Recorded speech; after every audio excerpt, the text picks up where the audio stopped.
Salut tout le monde et bienvenue à la vidéo où je corrige la page 278 dans votre manuel.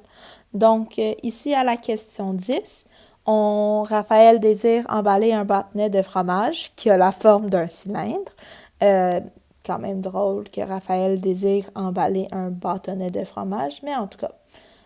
Sachant que le diamètre du bâtonnet est de 12 mm et que sa hauteur est de 150, quelle est la quantité minimale de pellicule de plastique nécessaire? Arrondis ta réponse à l'unité près. Donc ici, je sais que c'est un cylindre et je veux mettre de la pellicule en plastique tout autour. Donc j'ai deux bases dans mon cylindre. Donc j'ai commencé par calculer l'air d'une base en faisant pi fois le rayon au carré. Et ça me donne qu'une base mesure une aire de 36 pi. Et j'ai deux bases, ici, celle d'en bas, celle d'en haut, donc j'ai fait x2, et l'aire des deux bases ensemble est de 226,19 mm².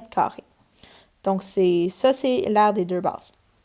Là, je procède à l'aire latérale, qui est calculée avec la formule 2 fois pi fois le rayon, donc la circonférence fois la hauteur.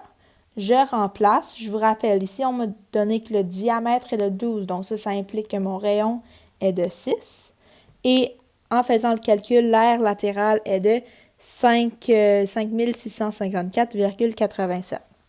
Donc, pour obtenir une aire totale, il faut juste que j'additionne les deux. Et ça me donne une aire totale de 5881,06.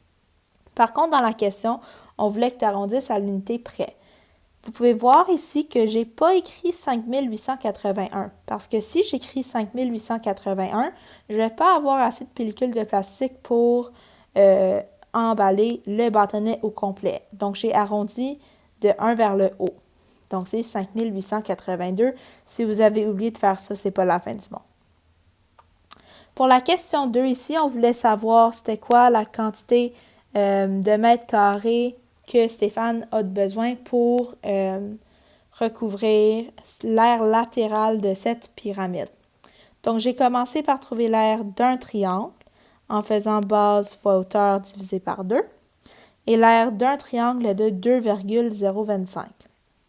Et je sais ici qu'il y en a 8 parce que c'est une pyramide à base octogonale. Donc, j'ai fait 2,025 fois 8 et ça me donne une aire latérale de 16,2 m². Donc ici, le 1,81 n'était pas vraiment utile. C'est plutôt utile si on utilise la formule, mais nous, on n'utilise pas ça, donc c'était inutile pour nous. Et pour terminer, la dernière question, on voulait trouver l'aire totale de ce solide qui comprend un prisme à base carrée et une pyramide tronquée ici.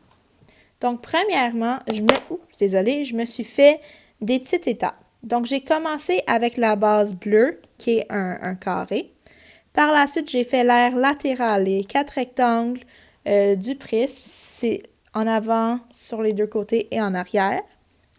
Par la suite, je vois aussi que j'ai 4 trapèzes isométriques.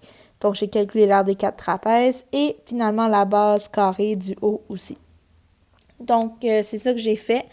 Ma base bleue, c'est côté au carré, parce que c'est un carré. L'aire latérale du prisme, ici, c'est un rectangle avec une base de 18,4 et une hauteur de 17,5. Et j'en ai 4, donc j'ai fait x4 ici. Pour les trapèzes, je vous rappelle la formule grande base plus la petite base fois la hauteur divisée par 2. Et donc, la grande base du trapèze, c'est cette mesure-là, qui est de 18,4.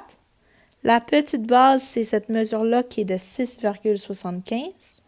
La hauteur, elle est de 8. Et donc, je fais le calcul et un trapèze est de 100,6 décimètres carrés. Mais j'en ai 4, donc j'ai fait x4 encore une fois. Et la base du haut, c'est encore une fois un carré, donc c'est la même formule qu'à la première étape, juste avec une mesure différente. Toutes mes aires dont j'ai encadré, ce sont toutes les aires qui forment mon solide décomposable. Donc, il faut juste que je les additionne ensemble et ça me donne une aire totale de 2074,52 décimètres carrés.